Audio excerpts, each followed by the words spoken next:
ಮಹೋನ್ನತದಲ್ಲಿ ದೇವರಿಗೆ ಮಹಿಮೆ ಸಲ್ಲಲಿ. ಪವಿತ್ರ ಬಲಿಪೂಜೆಯ ದೈವವಾಕ್ಯ. ಬುಧವಾರ, ಸಾಧಾರಣ ಕಾಲದ 11ನೆಯ ವಾರ. ಅರಸರುಗಳ 2ನೆಯ ಗ್ರಂಥದಿಂದ ವಾಚನ. ಸರ್ವೇಶ್ವರ ಸ್ವಾಮಿ ಎಲೀಯನನ್ನು ಸುಂಟರ ಗಾಳಿಯಲ್ಲಿ ಪರಲೋಕಕ್ಕೆ ಸೇರಿಸುವ ಸಮಯ ಬಂದಿತು.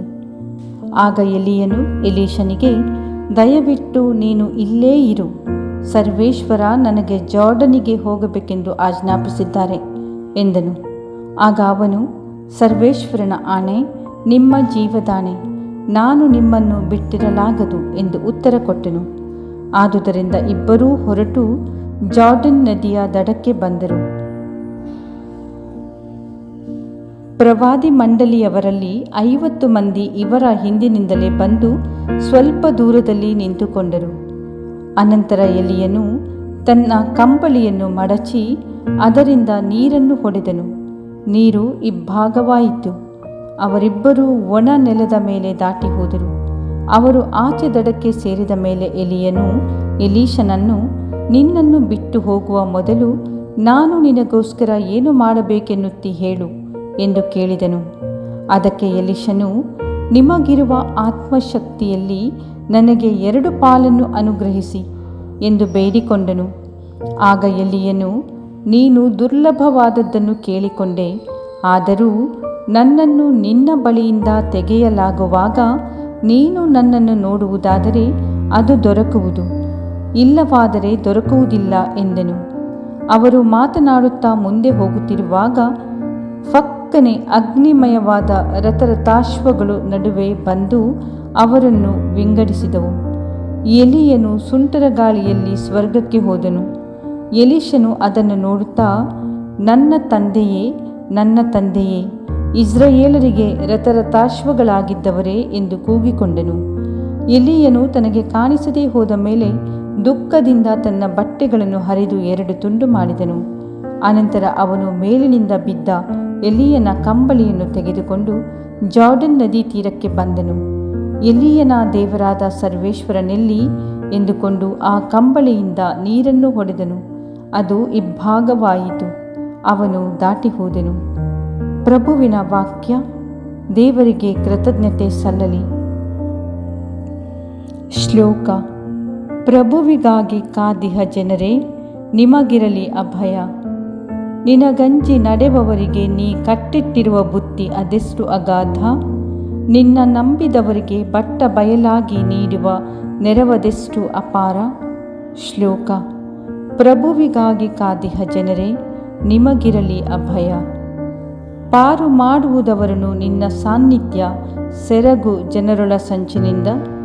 ದೂರವಿಡುವುದವರನ್ನು ನಿನ್ನಾಸರೆಯು ವ್ಯಾಜ್ಯ ಮಾಡುವ ಜಿಹ್ವೆಯಿಂದ. ಶ್ಲೋಕ. ಪ್ರಭುವಿಗಾಗಿ ಕಾದಿಹ ಜನರೇ, ನಿಮಗಿರಲಿ ಅಭಯ. ಪ್ರಭುವಿನ ಭಕ್ತರೇ, ಪ್ರೀತಿಸಿ ನೀವಾತನನ್ನು ಅಧಿಕಾಧಿಕವಾಗಿ. ಶರಣರನ್ನು ರಕ್ಷಿಸಿ, ಸೊಕ್ಕಿನವರನ್ನು ಶಿಕ್ಷಿಸುವನಾತ ಸರಿಯಾಗಿ. ಶ್ಲೋಕ. ಪ್ರಭುವಿಗಾಗಿ ಕಾದಿಹ ಜನರೇ, ನಿಮಗಿರಲಿ ಅಭಯ. ಘೋಷಣೆ. Hallelujah, hallelujah. ನಾನೇ ಜಗಜ್ಯೋತಿ. ನನ್ನನ್ನು ಹಿಂಬಾಲಿಸುವವನು ಕತ್ತಲಲ್ಲಿ ನಡೆಯುವುದಿಲ್ಲ. ಜೀವದಾಯಕ ಜ್ಯೋತಿ ಅವನಲ್ಲಿರುತ್ತದೆ. ಹಾಲೆಲೂಯಾ. ಸಂತ ಮತ್ತಾಯನು ಬರೆದ ಪವಿತ್ರ ಶುಭ ಸಂದೇಶದಿಂದ ವಾಚನ. ಪ್ರಭು ನಿಮಗೆ ಮಹಿಮೆ ಸಲ್ಲಲಿ. ಆ ಕಾಲದಲ್ಲಿ ಯೇಸು ತಮ್ಮ ಶಿಷ್ಯರಿಗೆ ಹೀಗೆಂದರು, ಜನರಿಗೆ ತೋರಿಸಿಕೊಳ್ಳುವುದಕ್ಕಾಗಿ ನಿಮ್ಮ ಧಾರ್ಮಿಕ ಕಾರ್ಯಗಳನ್ನು ಅವರ ಎದುರಿಗೆ ಪ್ರದರ್ಶಿಸದಂತೆ ಎಚ್ಚರಿಕೆಯಿಂದಿರಿ. ಹಾಗೆ ಮಾಡಿದರೆ ಸ್ವರ್ಗದಲ್ಲಿರುವ ನಿಮ್ಮ ತಂದೆಯಿಂದ ನಿಮಗೆ ಪ್ರತಿಫಲ ದೊರಕದು. ಅಂತೆಯೇ ನೀನು ದಾನ ಧರ್ಮ ಮಾಡುವಾಗ ತುತ್ತೂರಿಯನ್ನು ಊದಿಸಬೇಡ. ಜನರ ಹೊಗಳಿಕೆಗಾಗಿ ಕಪಟಿಗಳು ಪ್ರಾರ್ಥನಾ ಮಂದಿರಗಳಲ್ಲೂ ಹಾದಿ ಬೀದಿಗಳಲ್ಲೂ ಹೀಗೆ ಪ್ರದರ್ಶನ ಮಾಡುತ್ತಾರೆ. ಅವರಿಗೆ ಬರಬೇಕಾದ ಫಲ ಪೂರ್ತಿಯಾಗಿ ದೊರಕಿದ್ದಾಯಿತೆಂದು ನಿಮಗೆ ಖಚಿತವಾಗಿ ಹೇಳುತ್ತೇನೆ. ಆದರೆ ನೀನು ದಾನ ಧರ್ಮ ಮಾಡುವಾಗ ನಿನ್ನ ಬಲಗೈ ಕೊಡುವುದು ನಿನ್ನ ಎಡಗೈಗೂ ತಿಳಿಯದ ಹಾಗೆ ಗೌಪ್ಯವಾಗಿರಲಿ. ಅಂತರಂಗದಲ್ಲಿ ನಡೆಯುವುದನ್ನು ನೋಡುವ ನಿನ್ನ ತಂದೆ ನಿನಗೆ ಪ್ರತಿಫಲವನ್ನು ಕೊಡುವರು. ಪ್ರಾರ್ಥನೆ ಮಾಡುವಾಗ ಕಪಟಿಗಳಂತೆ ಮಾಡಬೇಡಿ. ಜನರು ತಮ್ಮನ್ನು ನೋಡಲೆಂದು ಪ್ರಾರ್ಥನಾ ಮಂದಿರಗಳಲ್ಲೂ ಬೀದಿಯ ಚೌಕಗಳಲ್ಲೂ ನಿಂತು ಪ್ರಾರ್ಥನೆ ಮಾಡಲು ಇಚ್ಛಿಸುತ್ತಾರೆ. ಅವರಿಗೆ ಬರಬೇಕಾದ ಪೂರ್ತಿ ಫಲ ಆಗಲೇ ಬಂದಾಯಿತೆಂಬುದು ನಿಮಗೆ ಚೆನ್ನಾಗಿ ತಿಳಿದಿರಲಿ. ನೀನು ಪ್ರಾರ್ಥನೆ ಮಾಡುವಾಗ ನಿನ್ನ ಕೊಠಡಿಗೆ ಹೋಗು, ಬಾಗಿಲನ್ನು ಮುಚ್ಚು, ಅಂತರಂಗದಲ್ಲಿರುವ ನಿನ್ನ ತಂದೆಗೆ ಪ್ರಾರ್ಥನೆ ಮಾಡು. ಅಂತರಂಗದಲ್ಲಿ ನಡೆಯುವುದನ್ನು ನೋಡುವ ನಿನ್ನ ತಂದೆ ನಿನಗೆ ಪ್ರತಿಫಲವನ್ನು ಕೊಡುವರು. ಉಪವಾಸ ಮಾಡುವಾಗ ಕಪಟಿಗಳಂತೆ ಮುಖ ಸಪ್ಪೆ ಮಾಡಬೇಡಿ. ಜನರ ಕಣ್ಣಿಗೆ ತಾವು ಉಪವಾಸಿಗಳೆಂದು ತೋರ್ಪಡಿಸಿಕೊಳ್ಳುವುದಕ್ಕಾಗಿ ಅವರು ಮುಖವನ್ನು ಬಾಡಿಸಿಕೊಳ್ಳುತ್ತಾರೆ. ಅವರಿಗೆ ಬರಬೇಕಾದ ಫಲ ಪೂರ್ತಿಯಾಗಿ ದೊರಕಿಯಾಯಿತೆಂದು ನಿಮಗೆ ಖಚಿತವಾಗಿ ಹೇಳುತ್ತೇನೆ. ಆದರೆ ನೀನು ಉಪವಾಸ ಕೈಗೊಂಡಾಗ ಮುಖ ತೊಳೆದುಕೋ, ತಲೆ ಬಾಚಿಕೋ.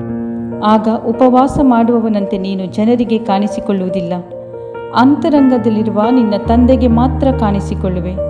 ಅಂತರಂಗದಲ್ಲಿ ನಡೆಯುವುದನ್ನು ನೋಡುವ ನಿನ್ನ ತಂದೆ ಅದಕ್ಕೆ ಪ್ರತಿಫಲ ಕೊಡುವರು.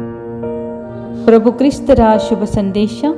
ಕ್ರಿಸ್ತರೇ ನಿಮಗೆ ಸ್ತುತಿ ಸಲ್ಲಲಿ.